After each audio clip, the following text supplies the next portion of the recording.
उस दिन मैंने माँ को तो समझा दिया था कि सब ठीक है, मगर मुझे अंदाजा भी नहीं था कि 4-5 दिनों के अंदर ही देश में अचानक लॉकडाउन हो जाएगा और मैं इस अनजान शहर में एक कमरे में बंद होकर रह जाऊंगी। ना घर में खाने पीने की ज्यादा चीजें हैं और ना ही कोई रेस्टोरेंट ही खुला हुआ है। मैंने कमला मैडम से मदद मांगी तो उन्होंने टका सा जवाब दे दिया, देखो वंदना, अभी तो अपने घर में ही खाने की सामग्री कब खत्म हो जाए पता नहीं। अभी ना तुम्हारा घर से निकलना उचित है और ना हमारे घर में ऐसा कोई है जो तुम्हें खाना देकर आए। I am sorry. It's okay. बस इतना ही कह सकी थी मैं।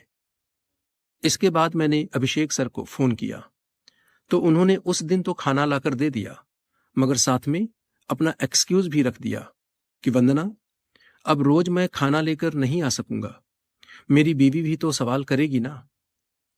जी मैं समझ सकती हूं। मुझे उनकी उम्मीद भी छोड़नी पड़ी। अब मैंने अमन जी को फोन किया जो हर समय मेरे लिए जान हाजिर करने की बात करते रहते थे। उनका घर भी शास्त्री नगर में ही था। हमेशा की तरह उनका जवाब सकारात्मक आया। शाम में खाना लेकर आने का वादा किया। रात हो गई और वह नहीं आए। मैंने फोन किया तो उन्होंने फोन उठाया भी नहीं और एक मैसेज डाल दिया, सॉरी वंदना, मैं नहीं आ पाऊंगा। अब मेरे पास खाने की भारी समस्या पैदा हो गई थी। किराने की दुकान से ब्रेड और दूध ले आई। कुछ बिस्किट्स और मैगी भी खरीद ली। चाय बनाने के लिए इंडक्शन खरीदा हुआ था। मैंने उसी पर किसी तरह मैगी बना ली। कुछ फल भी खरीद लिए। 2-3 दिन ऐसे ही काम चलाया, मगर ऐसे पता नहीं कितने दिन चलाना था। 25 दिन का लॉकडाउन था। उसके बाद भी परिस्थिति कैसी होगी कहना मुश्किल था। उस दिन मैं दूध लेकर आ रही थी तो गेट के बाहर वही लड़का अमन जो सामने के घर में रहता है मिल गया। उसने मुझसे वही पुराना सवाल किया, कैसी हैं आप, सब ठीक है ना, कोई परेशानी तो नहीं। अब ठीक क्या, बस चल रहा है, मैगी और ब्रेड खाकर गुजारा कर रही हूं। क्यों, खाना बनाना नहीं जानती आप? उसके सवाल पर मैं हंस पड़ी। जानती तो हूं, मगर यहां कोई सामान नहीं है ना मेरे पास। 2-3 महीने के लिए ही दिल्ली आई थी। अब तक ऑफिस कैंटीन में और जीतन काका के ढाबे में खाना खाकर काम चल जाता था, मगर अब तो सब कुछ बंद है ना। अचानक लॉकडाउन से मुझे तो बहुत परेशानी हो रही है। हाँ, सो तो है ही। मेरी वाइफ भी 3-4 दिन पहले अपने घर गई थी। 1 सप्ताह में वापस आने वाली थी। मंडे में उसे लेने जाता, तब तक सब बंद हो गया। उसके घर वालों ने कहा कि अभी जान जोखिम में डालकर लेने मत आना, सब ठीक हो जाए तो आ जाना। अब मैं भी घर में अकेला ही हूं, तो फिर खाना? उसकी कोई चिंता नहीं, मुझे खाना बनाना आता है। उसके चेहरे पर मुस्कान खिल गई। क्या बात है, यह तो बहुत अच्छा है। आपको तो परेशानी नहीं होगी। परेशानी आपको भी नहीं होने दूंगा। कल से मैं आपके लिए खाना बना दिया करूंगा। आप बिल्कुल चिंता ना करें। कुछ सामान लाना हो तो वह भी मुझे बताइए। आप घर से मत निकला कीजिए, मैं हूं ना।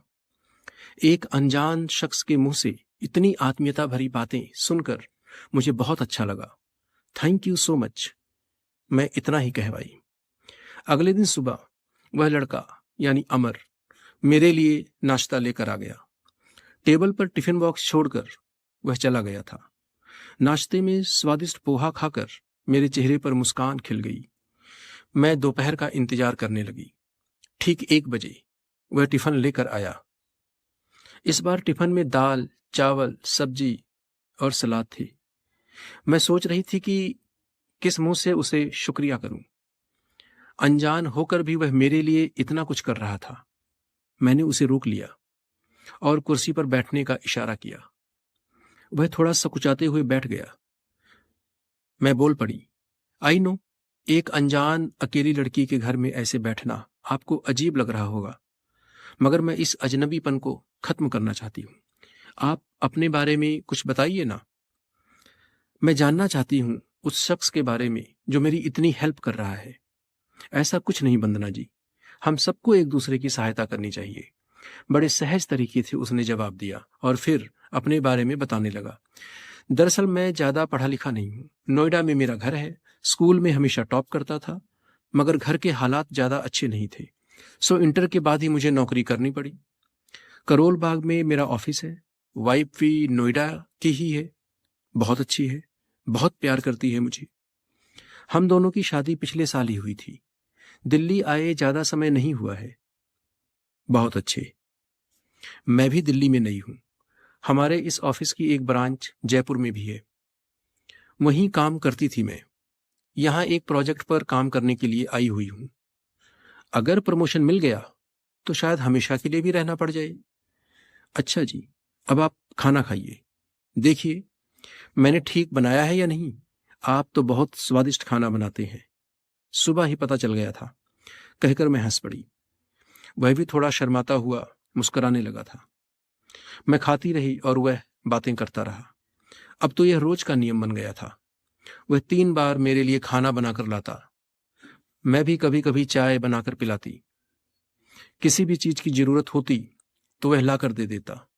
मुझे बाहर निकलने से रोक देता। मेरे आग्रह करने पर वह खुद भी मेरे साथ ही खाना खाने लगा। हम दोनों घंटों बैठकर दुनिया जहान की बातें करते।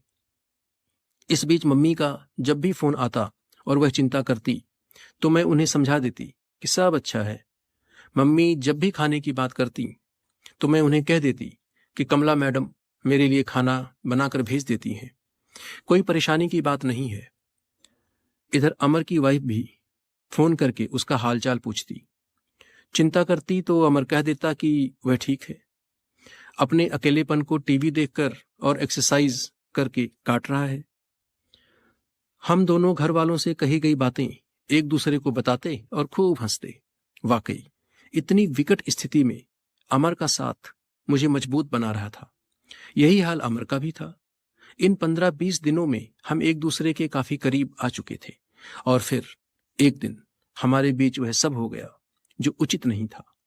अमर इस बात को लेकर खुद को गुनहगार मान रहा था, मगर मैंने उसे समझाया, तुम्हारा कोई दोष नहीं अमर, भूल हम दोनों से हुई है, पर इसे भूल नहीं, परिस्थिति का दोष मानो। यह भूल हम कभी नहीं दोहराएंगे, मगर इस बात को लेकर अपराध बोध भी मत रखो। हम अच्छे दोस्त हैं और हमेशा रहेंगे। मेरी बात सुनकर उसके चेहरे से तनाव की रेखाएं गायब हो गई और वह मंद मंद मुस्कुराने लगा।